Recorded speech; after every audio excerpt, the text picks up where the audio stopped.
When it comes to Bottoms, it's perhaps one of the first notable dark humor teen sex comedies starring women that doesn't feel like a female version of something you saw before. To summarize the film, Josie and PJ have been friends since they were in first grade and shared a babysitter. Since then, they both come out, and with the end of high school upon them, they're starting to consider what they haven't gotten done, which for both of them is lose their virginity. Now, one of the obstacles for both of them is not only do they like cheerleaders who are very popular, but at the same time, neither one of them having the conversation or communication skills necessary to get with somebody like that. When it comes to Josie, her anxiety makes it so that just the thought of her talking to her crush Isabel is nearly impossible. And then when it comes to PJ and talking to her crush Brittany, while PJ has less inhibitions, she's also not the best at conveying her feelings and thoughts in a way that doesn't either come off weird or a little creepy. So, both of them, when they luck into a situation where Josie accidentally hits Jeff, the star football player, who happens to be Isabel's boyfriend, and both of them get called into the principal's office with potential expulsion, they finesse a way in order to get out that expulsion and then appear to be advocating to start a self-defense club. Now, why would these two be someone you trust with having a self-defense club? Well, that's when Hazel, who's often the third wheel when it comes to PJ and Josie, comes in, since she spread a rumor that Josie and PJ went to a juvenile detention center and got into fights and stuff like that. So with that in mind, a few girls decide to join, but it's not the girls that PJ was hoping to see, like hot girls, so that they can, wrestle and be on top of each other and, her get her joys that way. Instead, it's a bunch of girls who are weird, who are outcasts like PJ and Josie, and to add on to their issues, they need a staff advisor, and the only one available is Mr. G, who he isn't really the best fit because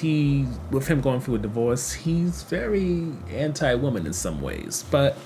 they eventually convince him, get the fight club started, and things begin to turn around for PJ and Josie. And to make a long story short and not to spoil the whole damn film, eventually there comes a point where things are going so well for them that that something bad's going to happen, and damn if it does, and it leaves you to wonder, is there any chance that these two can potentially get back to that high point in some way, or do they just have to suffer for the rest of senior year and hope that when they go off to college, they can take what they've learned through being popular and having influence and maybe using that in order to finally reach their goals? So the first highlight of this film is the supporting cast, and it's kind of funny that Rachel Sennott, who co-wrote this and stars as PJ, she broke out through films like Bodies, Bodies, Bodies by being a notable supporting actor, yet nobody's really written to do that in this film. There's no standout scene stealer like she was, or even Billy Lord was in Booksmart. Instead, everybody gets a chance to have the spotlight, like Mr. G, Jeff, especially Hazel, yet nobody gets to really become that actor or character that really makes it so that you are not paying attention to Josie or especially PJ. Speaking of them, I would say when it comes to Josie and PJ, being that the two actors have worked together before, their chemistry is undeniable here. Whether you're talking about Josie being that character who operates as if anxiety attacks are just a normal thing for them to the point where everyone thinks they're quirky, or else you want to talk about PJ's character who's uninhibited and doesn't understand the definition of accountability, these two work together so well. I would even say that when it comes to not seeing them like how like how Booksmart often got compared to Superbad and like the female version of that and yada yada yada, you can't make that comparison with Bottoms, and not just because they're lesbians, because I think that was what done in Booksmart as well, but because nothing about who Josie and PJ are feels like a female version of the different archetypes in male sex comedies, especially teen high school male sex comedies. Completely different characters, definitely fit the modern age. And while I will admit the way that Josie is written sometimes feels like she doesn't get as many chances or situations to really shine as much as PJ, at the same time, as noted when it comes to the supporting characters, there's something here, and I don't know if that's because of Sanaa intentionally doing it or not, but you can tell that she wanted to make sure that all actors felt like what they are good at was showcased, but she still made it very clear that I'm the breakout, I'm the star, and even if, her close friend is her co-lead in this, at the same time, she'll have it so that Josie has some alone time away from PJ, talk to some other characters, but at the end of the day, the person who you're going to remember the most, especially for what they said and did, is going to be PJ. The next highlight for us is the violence, because when it comes to Bottoms, it's very much unexpected. For whether you're talking about the sound or the makeup, honestly, there may come a point where you really think that these ladies may have really punched and kicked each other with some force. I would take, for example, Isabel joins the Fight Club eventually, and even after her getting punched, kicked, and all that, despite her being a cheerleader, she doesn't put makeup on it. So, with you seeing these bruises, with you hearing how hard some of these kicks, punches, and stuff like that is,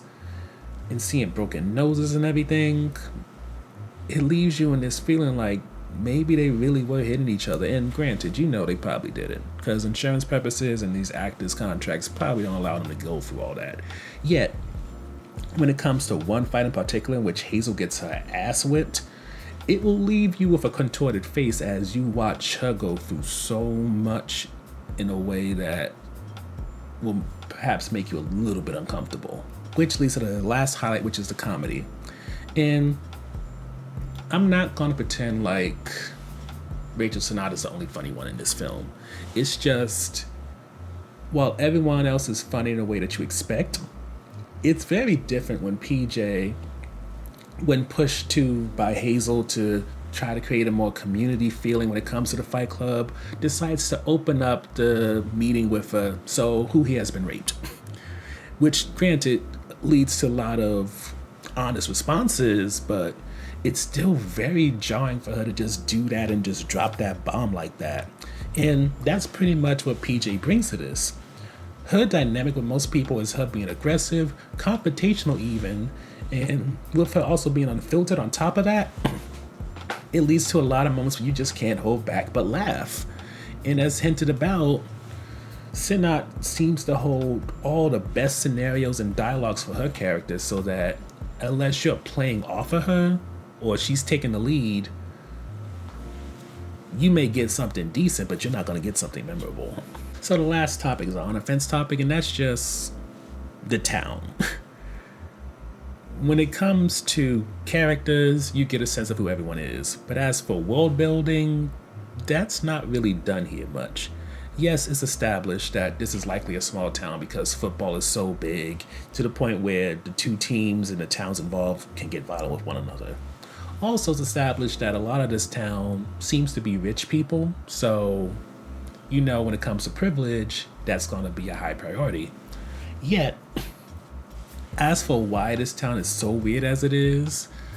unless you just make assumptions that because it's a rich small town, that's why everything's the way it is. Otherwise, you got nothing to play off of. You're just left to assume that everything is as it is, from how much Jeff can get away with in his privilege to this almost 80s vibe about losers, popular kids, and all that. And all of it is just to set up jokes or dropping moments. Otherwise,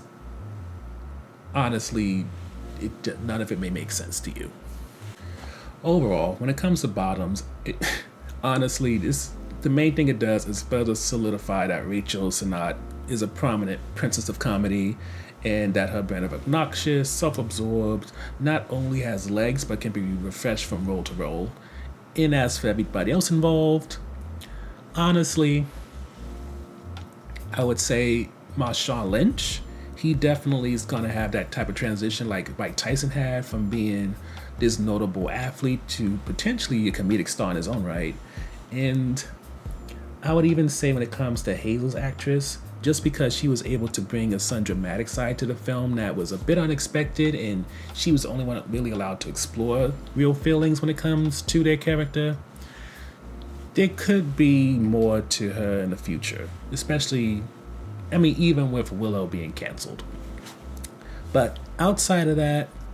a lot of people, I think, were given a moment to shine, usually given a stick, but can easily be forgotten. And even with that said, I believe that when Bottoms comes out, it's worth seeing.